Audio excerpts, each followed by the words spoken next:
Hi, my name is Isra Mohammed, and I am a human resource specialist. And I am here to talk to your business management teacher and you guys about career opportunities and what expertise my job as an HR specialist gives me insight into that world. So, when you're thinking about jobs, when you're thinking about careers, you're probably wondering, I don't even know what I'm interested in. How do I figure out what I like? How do I know what opportunities I have? So there are many different career information sources and websites.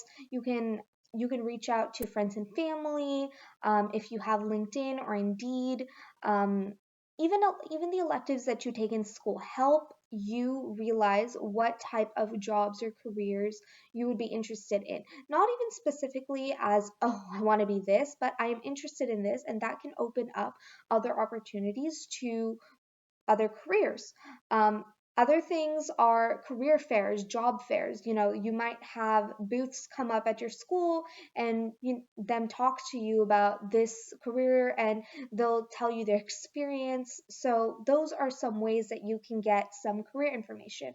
Obviously, you can also just search up on Google this job description and it'll give you a pretty good idea of what that job is, what they'll be doing, and even the salary for it. So, when we're talking about jobs and careers, you're probably wondering, well, how do I even break in? Most of these jobs want experience. I'm a high schooler. How do I even get these opportunities?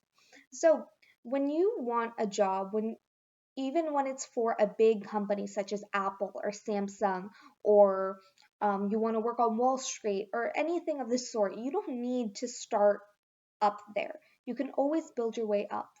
Many people start off with retail and fast food jobs, such as McDonald's or at even Walmart or Kroger, and they build their way up.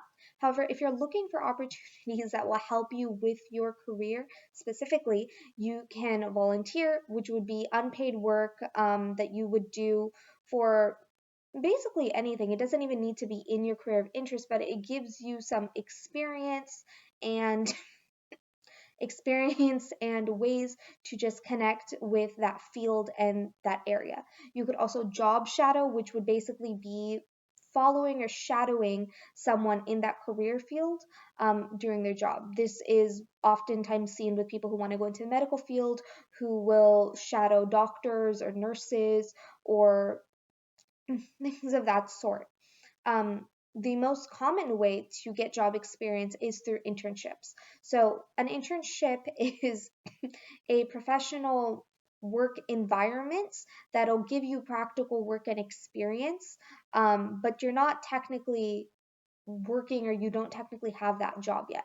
Internships can be unpaid or paid, but they often give you an insight into what this job is and they give you hands on practical work that'll give you a much better idea than anything else. Other ways to get jobs is honestly DMing someone on LinkedIn that works for a company that you want to work at. Networking is crucial in being able to gain experience and reaching out to people.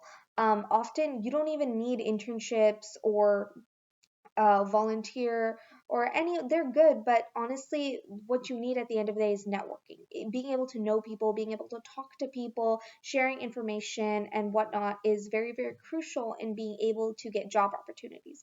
Often there's a phrase that's saying it's not what you can do, it's who you know, and this is very, very true when it comes to jobs and the job market, especially when it's struggling a little bit.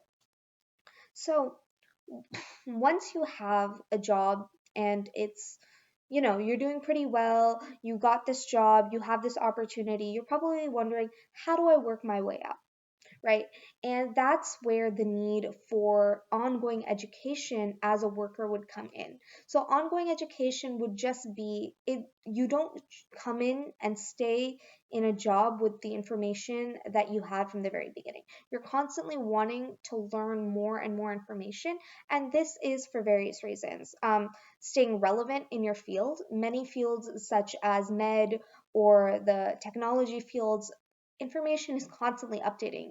New diseases are coming out, new medicines are coming out, new procedures are coming out, new codes, new ways of doing things. And so, in order to stay relevant within your job field and be able to understand what is going on and be able to progress and improve, you need to be able to know what is going on around you and what new developments have been made. And this can be done with ongoing education. Another plus of ongoing education is oftentimes it is paired with increased salary. For example, a teacher coming into the teaching field would probably earn 30,000, 40,000 a year maybe. But if they get a higher education such as a master's degree or a PhD, their salary just goes up. And this can be seen across various job fields. The more education you have, often it is paired with higher pay. And the same can be seen with experience. The longer you were working at a job, the more you're going to learn, the more experience you're going to have, and the more education you're going to have as well. And so, longer experience will get you better job opportunities. Um, and you also don't want to just stay at one level. Being at a job for 30, 40 years, you want to be able to constantly improve, constantly see new opportunities and see what else you can do. And ongoing education will allow you to meet more people and learn new techniques, contact different people, and just bring in a fresh new perspective. Often, teachers, part of their requirements sometimes in certain districts are to go to career growing fairs or conferences where they learn new techniques to help them better their teaching and how they are to their students. Being at a job, you're not just you're working as a team. And so if the entire team is progressing and everyone is learning new information and everyone is getting that ongoing education, then you will just be more productive, more progressive, and have better results in the end. So, as we were talking about education and what ways it helps to help better your future, many often wonder, what are different career paths? How do I get from level A to level B? And in most careers, there is a hierarchy within a company, from an entry level job to various things. So I've made a little bit of a chart here which shows the different steps or the most common ways that a company can be set up. So you would start with your entry level job, which would be the basic skills you would need to do the job. Often it can be referred to as grunt work, but it is the bare minimum you need to be able to work at that job. Entry level positions can in the tech field can be if you can code or just anything at all. Entry level is the bare minimum, and often it has the most applicant pools. And the way that you move up on this hierarchy is through that more education, better work experience, and just constantly upping your game, as one would say. The next would be career sustaining. And then after that, specialists, people who specialize in their field or sort of nook in their field. um, super Supervisory, which as you get up this ladder or this tower, it becomes less about what you can do for your job and your only task, but rather what you can do to help lead a collective. The top management positions at most jobs don't have them do any type of coding on their own or any type of actual work on their own, but it's more about how you can manage other people and help them improve. Being able to manage a team, lead meetings, create deadlines, projects, goals, these are very, very important things that often will help lead your career. And in many other positions, you can see at Starbucks, for example, you can be from a barista to a supervisor to a manager. And it just helps. Being able to move in up in your career comes with promotions, comes with experience, but then also you get recognition from people within your area and within your field.